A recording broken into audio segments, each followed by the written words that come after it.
Okay, welcome back. I wanted to take a few minutes to make a follow-up video to the prior video on basic functions in Excel to give you a few additional techniques on writing those functions in Excel and go into a little bit of pros and cons of each one of those techniques. I know the book is going to talk about it, and I know that in high school you often learn one of the easier ways to do it. So it seems like more knowledge is never a bad thing. So I thought we could take a few minutes and go through three different ways to write the functions that you learned about in the past video within Excel. So the first thing I wanted to talk about was the feature we mentioned in the prior video called Autosum. So if you look in the ribbon, let's get our computer kicking here. Autosum actually appears in several different ways. So you might have noticed, so let's just take this away. You see we have a set of numbers here. And if we want to add those up, I can make some computer guy magic happen really quickly. And boom, it wrote a function for me very quickly. The way I was able to do that was by using Autosum. I specifically used the keyboard shortcut Alt and the equals key. If you don't remember that keyboard shortcut, you want to take the long way. Let me show you.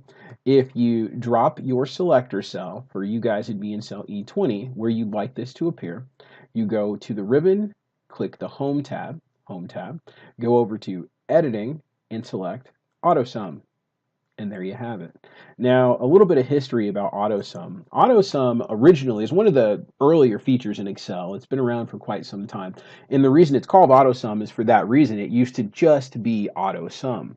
But as you know, as Excel has advanced over the years, we like to add features to the product. So you'll see if you click this drop-down menu, you actually can do more than just Autosum. You can auto average, auto count, auto max, auto min. You could even get it to do a few more advanced things like standard deviation and covariance. Just to make things even more interesting, what you'll find as you dig into Excel is that there's really three ways to do everything in Excel. So I want to give you all three. So not only can you get to AutoSum by hitting Alt equals, okay, Alt equals, you also have the ability to go to the Home tab in the ribbon, the group of tools called Editing, and select AutoSum. Okay, that's one way. Or the third way, you can go to the Formulas tab in the ribbon, and you'll see AutoSum in the function library. Okay, so pros and cons to AutoSum.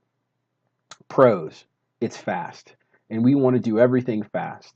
It is not very advanced when it comes to writing functions. So if you have multiple argument functions, so for example, something like VLOOKUP, where you have multiple arguments, versus sum, where you only have one. You really can't auto sum a multi-argument function, so you won't be able to do anything advanced with it. The other thing, which we touched on briefly in our last video, is, let me insert a row here, it's not very accurate. So one thing you've also learned is that the best computer in the world is actually the human brain. The human brain is uncharted. We can do things we don't even know we do. And no matter what you'll find about not just in Excel, but computers in general, is that computers are not smarter. They are simply faster. And one problem you'll run into is, for example, if I hit AutoSum right now, notice that there was an empty space in row 20, and it has included that empty space in row 20, which wouldn't make that big of a difference if we're doing a sum. But if we're doing something like an average, you would then be averaging in a zero value, which is no good. So pros and cons. Pros, it's fast. Cons, it can't do complex functions, and it's not very smart when it comes to making auto selections. Okay. So that's the first way to write a function, okay, using AutoSum. The second way to write a function, which is what you guys probably learned in high school, is by using this little doohickey up here, this little thing right here, the F of X button, the insert function box, okay, insert function, okay. Now you'll notice that you have insert function here, okay. That insert function F of X little button right there is the exact same thing that's in the Formulas tab on the left-hand side, insert function, okay. So here's what insert function does. In the end, you will still have a function. But insert function is really great if you are a little confused on how to write the function, or if you know what you want to do, but you don't exactly know how to do it in Excel. So the upside of insert function is you can speak plain English, or you can type plain English into Excel, sort of like Google, and it will tell you the functions that can do what you want to do. So I'll start from scratch just so you can see it. So if I hit f of x, and let's say that I want to add up the numbers in the range E6 through E19.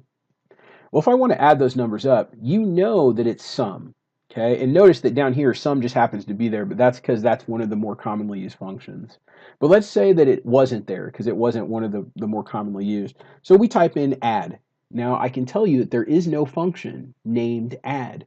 The function that adds is actually called sum. So if I type, well, I want to add, and I click go, it's going to tell me every function that has some kind of addition property to it. So it gives you sum, which was what we needed. It gives you sum if. It gives you concatenate, okay? It gives you real-time data. So for this case, if we look at it, not only does it say sum, okay, it tells you at the bottom what it does, and it gives you the syntax. Now, if I click OK, it's going to give me another box. That box gives me the ability to enter in the arguments. So for example, I could just do 2, 2, and notice as I'm typing these in, 2, it's keeping a running total down at the bottom. Now, as we learned earlier, it's never good to use raw data, right?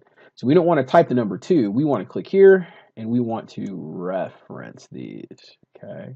Make sure you study hard on those references. It's very important to learn about relative and absolute references in Excel, okay? That gives us our grand total. We click OK. We've written a function. Very good. Now, in the end, that function is the exact same function you'd get if you used Autosum, okay? The difference is it's a little bit more accurate. So as we're comparing and contrasting, what you'll find with using the insert function dialog box, which is what we just did, it is more accurate than using Autosum. It's pretty much not going to fail unless there's some kind of user error. It's not going to ever guess incorrectly. That said, it comes at a cost. And in that case, the cost is time. Okay, so if I used Autosum, I'm done. That's Autosum. If I want to add these up using insert function, first I got to go insert function, then I got to type in what I want, then I have to select it, and then I have to pick my arguments, and it's going to take me to the same place. Now that was pretty fast, but that was something that we already knew how to do. So one is more accurate but slower. The other one's faster, less accurate, and it can't do complex functions. Also, the insert function dialog box can do multi-argument functions. So it can do any function pretty much there is. Okay. Now the last method is my preferred method, which is what you'll see me do in pretty much every video, is I will manually type a function, but I will use IntelliSense to assist me. Now, if you don't remember what IntelliSense is, go back to the prior video on basic functions in Excel, and I talk a little bit about IntelliSense. Okay, so I'm just going to go into the cell E20, and I'm going to type equals because I know that's what I want to do. I want to add something up. And I know that if I want Excel to do an automated calculation for me, I have to first hit that equals key. I know just because that the function to add is sum. So I'm just going to start typing SU. And as I'm typing, IntelliSense comes in and tries to assist me. It says, do you want to use substitute? Which I do not. Do you want to use subtotal? Which I do not. Do you want to use sum? I do. And I hit tab. Now when I hit tab, it starts writing the function for me. It puts that left parentheses in to signify the fact that I'm about to put in an argument. From there, I select my range and the control, enter, and we're done. Okay, so those are 3 different ways to write functions in Excel. I strongly urge you to get comfortable with manually typing the functions in. There are many people that do not. However, you'll find that when you get into MS-265 or MS-378, the classes after this class, that it will greatly help you in both time and accuracy by learning how to do this, because you really can't nest functions very well by using insert function. And I understand you don't know what nesting functions mean yet, but you will very soon, my friends.